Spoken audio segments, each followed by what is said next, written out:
right, so maybe you've had some time to reflect on how what you thought was an ending could be a beginning. And if you don't have that yet, you're going to hear an inspiring story about how the beginning of Institute with Friendship led to the lifetime as we can talk about friendship and relationships. But let's jump into the beginning of Institute for you. You ended college, you started Institute here in Memphis. And so, Institute, again, for those that might know, is our teacher training. This is a 6-week training program that kicks off your 2-year commitment to Teach for America. But you did that, and then you finish, and then you go into your core placement. So, what happened? So unlike a lot of folks, I was hired before I came down for Institute. Oh, wow. So I don't know if it's still the same, but in addition to kind of learning how to teach, you're also trying to get hired. So I was actually hired, I want to say like late February, early March, and then of course Institute started for us in late May.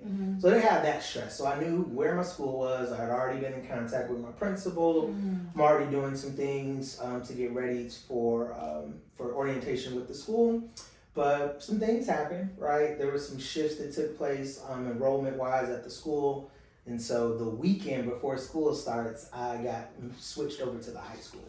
So originally I was slated to teach, I want to say it was 7th grade ELA. So my whole summer is like, all right, you're working with middle school students. You got to be able to kind of like draw that line. Like you're somewhat being an adult, holding them accountable, but then also keeping in mind they're middle schoolers. So I had to just do a quick pivot to dealing with kids that are just the same height as me, if not taller, working jobs and like almost adults, young adults, right? So it was a huge shift, but I was used to being flexible. So, and then also knowing someone in the building as well. But yeah, my first 2 or 3 days, I had lesson plans like scripted for me. Say this, say that, say this. And that was helpful, right? Until I can get my feet under me. But the students really made things a lot easier because I had an experience working with students in that same network of schools. So the building was actually familiar that I actually did my institute teaching in. But is with any new teacher, there's definitely like that period where you're trying to figure out what am I doing? Am I doing the right thing? And so for me, that first month or so was just making sure like, all right, I'm here. It's high school. It's English. I still love English. Let's do the thing. And there were many days where just the teacher next door to me, who's also a 2015 core member, is like, yo, we got into this for a reason. We ain't no quitters. Yeah. We're both from Illinois too, so it's like we ain't going home. Exactly. But yeah, it's just kind of remembering what we were there for. Because one, the kids don't know that you did TFA. They don't care. Kids don't know that you just learned how to teach in June and July. So it's like, that's not important, right? You got to leave that at the door, if not at home. And when you close that, we always used to joke, once that door closes, like, lights, camera, action, let's go. Yeah. Because that first year, it was the school environment was you close your door and you do your thing. There wasn't much like, all right, we're grade level. It's kind of like every teacher for themselves. Like your classroom is your little island. So yeah, that was like my extended boot camp coming out of Institute. It was like, all right, so you want to teach? Here it is. Let's do it. Yes, first of all, I love 7th grade. People say I'm crazy because I love 7th grade because it is that time where they're like, they start off maybe, like you said, maybe a little bit shorter than me, maybe my height, but then they shoot up and they get taller and they and then they're going through all their attitudes and feeling themselves, but they, start off as babies, but you start to see them almost like mini adults, like high schoolers. So yeah. And I bet that, I love the fact, that's why I talked about this relationship piece, having a core member beside you in that school is so important. We don't get through anything by ourselves. Even when you feel alone, there's always somebody there with you, whether it be a thought of a person to pass, it was promoting you, like your mom, somebody like that, even though they weren't there, I bet they were talking to you. Oh, she was on the phone. I knew it. Praying on the car ride in. I had a gospel playlist, baby, on the way to my school. I was like, because I had to, when we did Institute, I did in 2011, we had to write a letter to ourselves, and then they mailed it to us. And I remember what I said to myself, and it was just like, you got bills. You got bills. You got to do this, and you have a purpose. You made a promise to yourself when you were in 6th and 7th grade of how you would change the world, but specifically education, because you saw the inadequacies in it, and so you got the privilege to be able to make that a fruition, to like bring that to fruition.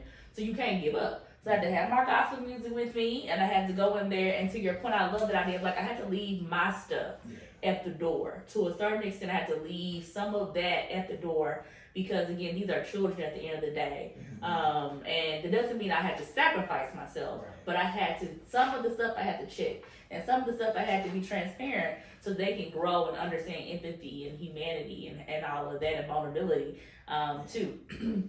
So you did the core for 2 years. 2.5. Okay, so 2.5. We can talk about that when we get to it. Yeah, 2.5. Okay.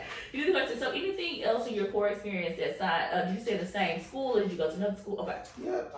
So I stayed at the same school. Both me and Ben Smith, and yeah, actually. I guess the biggest mistake I made is accepting a grade level chair position. Going into year 2. So again, y'all, I'm still fresh behind the ears, wanting to make a difference one day. And I thought like one day I can get there by being a grade level chair. We can get a little bit closer being a grade level chair, setting the barometer for the grade level, right? Because I told you like there wasn't that presence my first year. Yeah. So like I saw what we didn't have. I was like, all right, I can be that. If not being that, like I can help provide that. Yeah. So it was great. Like my second year was a phenomenal year. Like Ben was on my team. Talk about having like a grade level in lockstep. We were a family. They used to say like I was the father, Ben was the cool uncle. But yeah, like and then coming out of year 2, I always like to think of myself as like a general manager. Right? Okay. Not to be conceited or anything, but I like being able to have strategy, coach people up.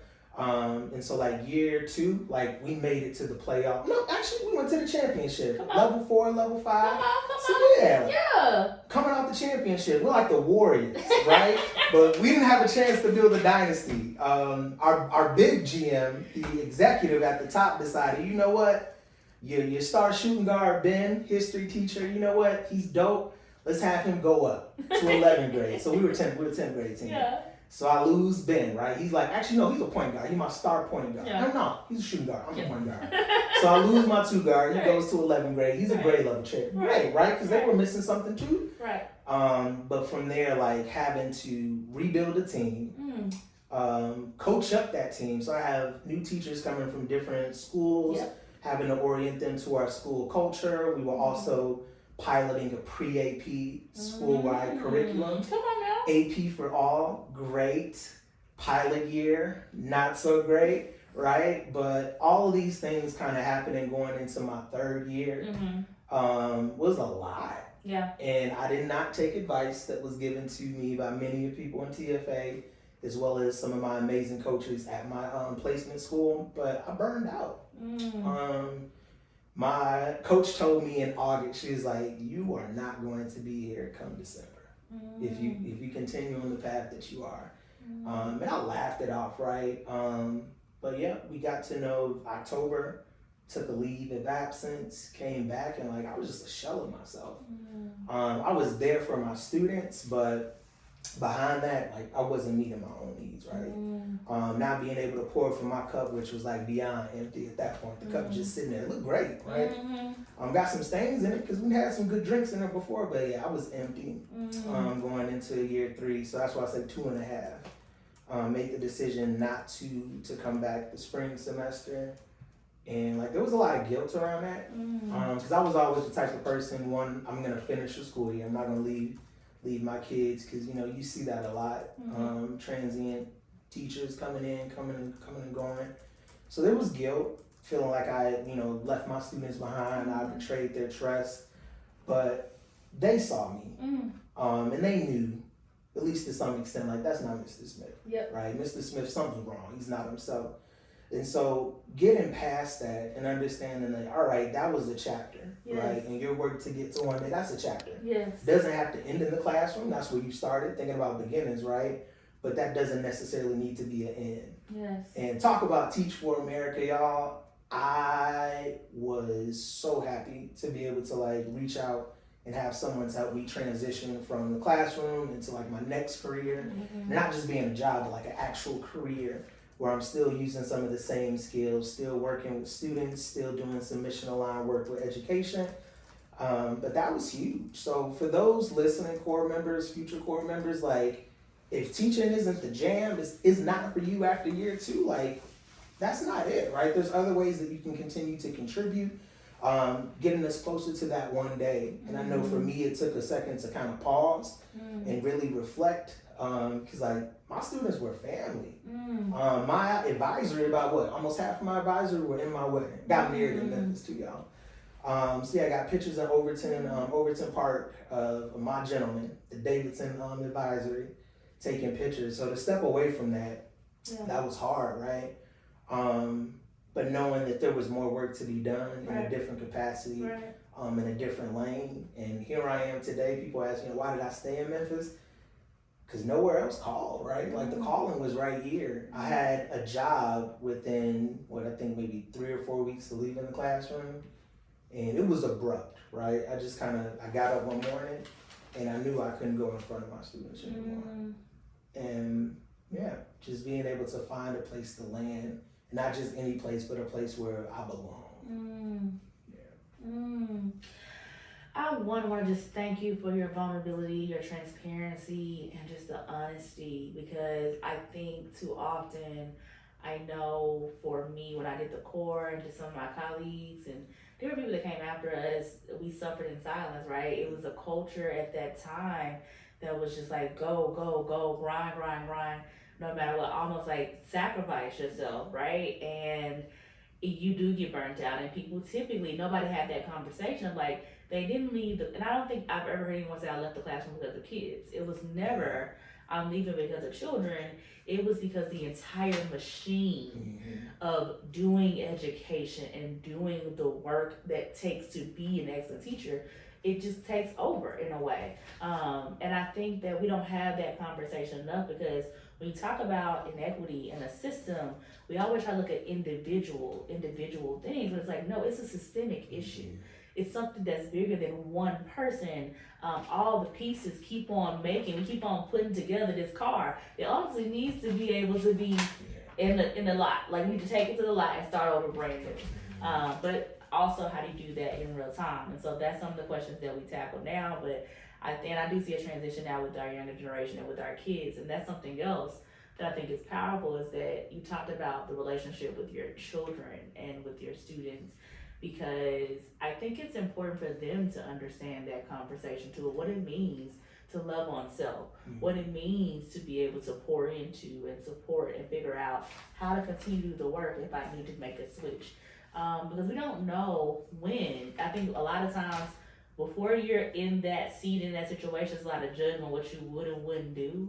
But once you get in it and all that pressure's on you, and all those things, you just never know. And so I'm very, very, very thankful that you were transparent just now about it. And I'm thankful that you were able to find someone where you can continue to work and continue to work with those students so they weren't left by themselves. So I think that's important for people to do. And I love the fact that you took a moment to be vulnerable and honest about you didn't listen to people trying to tell you ahead of time. I think that often in my journey, when I think about the moments when I'm like replaying things in my life, it's because people tried to tell me, but I didn't want to hear it at that time. Maybe it was their delivery. Maybe it was I just in that moment didn't believe it was true. But I think that it's important for us to take a moment to always say, let me not be mad at the messenger. Let me see if that message is something. And if I don't want to hear that message, what about this message do I not want to hear? Because then what could that provide me, right? I think when we get into defense, we're protecting something. So what are you trying to protect? And sometimes it's the ego. I was just about to say hubris. That was my big one. And hubris comes before the fall. Sound like my mama. Come on now. Yeah. So I think that's something to think about as a team. We're going to talk about what Adrian is doing next and continue that mission. But I think in this moment, it's important for us to pause and reflect, because it just hit me. Even now in my seat, that's not going to ever be a time, my loves, that you're not going to be faced with adversity. There's not ever going to be a time that you're not going to be faced with a challenge. And I'm betting you there's not ever going to be a time that somebody sees you, loves you, and is trying to talk to you and trying to get you to hear them.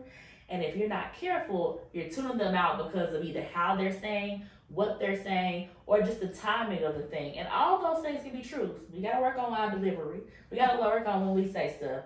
But sometimes it's about us to say that's one conversation, but the other part of the conversation is there something in this message that I need to take for right now? Is there something here? So take a moment now to think about that. You thought about how I love how Adrian said that it doesn't have to be an end, the end, it can just be another chapter. In order to be able to effectively thrive in the next chapter, you gotta evaluate what you just went through. So take this moment to think about what are people trying to tell you right now? What's something you need to be looking into for yourself in regards to advice you've been given, you're not listening to, you're not taking. If you need to take a break in general, just take a moment of just real reflection. And we're gonna come back and see how Adrian's moment of breakdown led to a breakthrough. All right.